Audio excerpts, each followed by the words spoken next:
File 10.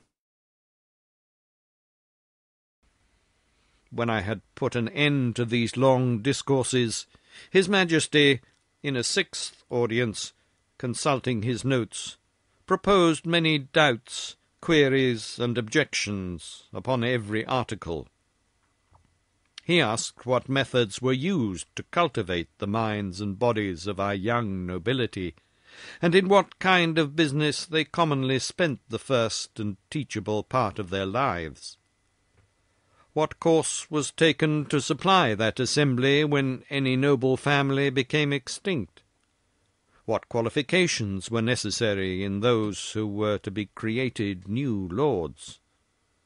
Whether the humour of the prince, a sum of money to a court lady or a prime minister, or a design of strengthening a party opposite to the public interest, ever happened to be motives in those advancements? What share of knowledge these lords had in the laws of their country, and how they came by it, so as to enable them to decide the properties of their fellow subjects in the last resort? Whether they were always so free from avarice, partialities, or want, that a bribe or some other sinister view could have no place among them? Whether these holy lords I spoke of were always promoted to that rank upon account of their knowledge in religious matters and the sanctity of their lives, had never been compliers with the times while they were common priests, or slavish prostitute chaplains to some nobleman, whose opinions they continued servilely to follow after they were admitted into that assembly. He then desired to know what arts were practised in electing those whom I called commoners, whether a stranger with a strong purse might not influence the vulgar voters to choose him before their own landlord, or the most considerable gentleman in the neighbourhood. How it came to pass that people were so violently bent upon getting into this assembly, which I allowed to be a great trouble and expense, often to the ruin of their families, without any salary or pension. Because this appeared such an exalted strain of virtue and public spirit, that His Majesty seemed to doubt it might be possibly not always sincere, and he desired to know whether such zealous gentlemen could have any views of refunding themselves for the charges and trouble they were at, by sacrificing the public good to the designs of a weak and vicious prince, in conjunction with a corrupted ministry. He multiplied his questions, and sifted me thoroughly upon every part of this head, proposing numberless inquiries and objections, which I think it not prudent or convenient to repeat. Upon what I said in relation to our courts of justice, His Majesty desired to be satisfied in several points, and this I was the better able to do, having been formerly almost ruined by a long suit in Chancery, which was decreed for me, with costs. He asked what time was usually spent in determining between right and wrong, and what degree of expense, whether advocates and orators had liberty to plead in causes manifestly known to be unjust, vexatious, or oppressive,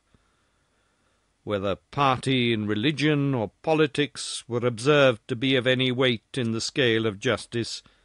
whether those pleading orators were persons educated in the general knowledge of equity, or only in provincial, national, and other local customs, whether they or their judges had any part in penning those laws which they assumed the liberty of interpreting and glossing upon at their pleasure,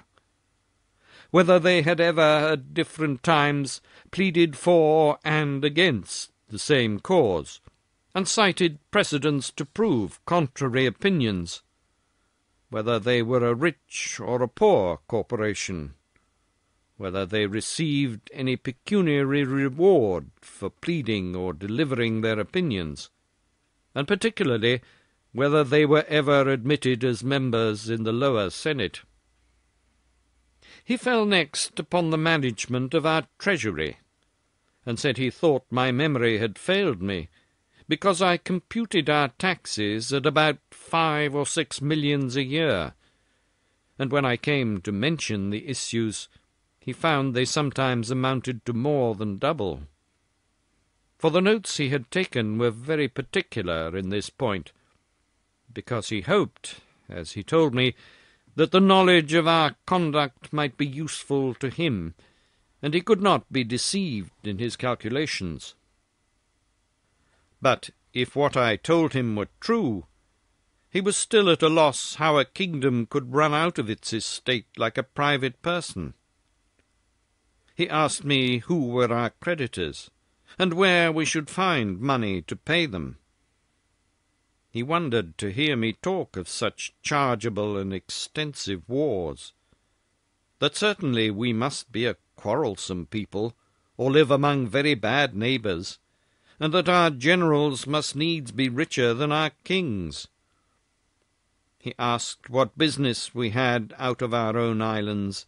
unless upon the score of trade or treaty, or to defend the coasts with our fleet. Above all, he was amazed to hear me talk of a mercenary standing army in the middle of peace, and among a free people. He said, if we were governed by our own consent in the persons of our representatives, he could not imagine of whom we were afraid, or against whom we were to fight, and would hear my opinion whether a private man's house might not be better defended by himself, his children and family, than by 6 rascals picked up at a venture in the streets for small wages, who might get 100 times more by cutting their throats. He laughed at my odd kind of arithmetic, as he was pleased to call it, in reckoning the numbers of our people by a computation drawn from the several sects among us in religion and politics. He said he knew no reason why those who entertain opinions prejudicial to the public should be obliged to change, or should not be obliged to conceal them. And as it was tyranny in any government to require the first, so it was weakness not to enforce the second. For a man may be allowed to keep poisons in his closet, but not to vend them about for cordials. He observed that among the diversions of our nobility and gentry I had mentioned gaming. He desired to know at what age this entertainment was usually taken up, and when it was laid down, how much of their time it employed, whether it ever went so high as to affect their fortunes, whether mean, vicious people, by their dexterity in that art, might not arrive at great riches, and sometimes keep our very nobles in dependence, as well as habituate them to vile companions, wholly take them from the improvement of their minds, and force them, by the losses they have received, to learn and practice that infamous dexterity upon others.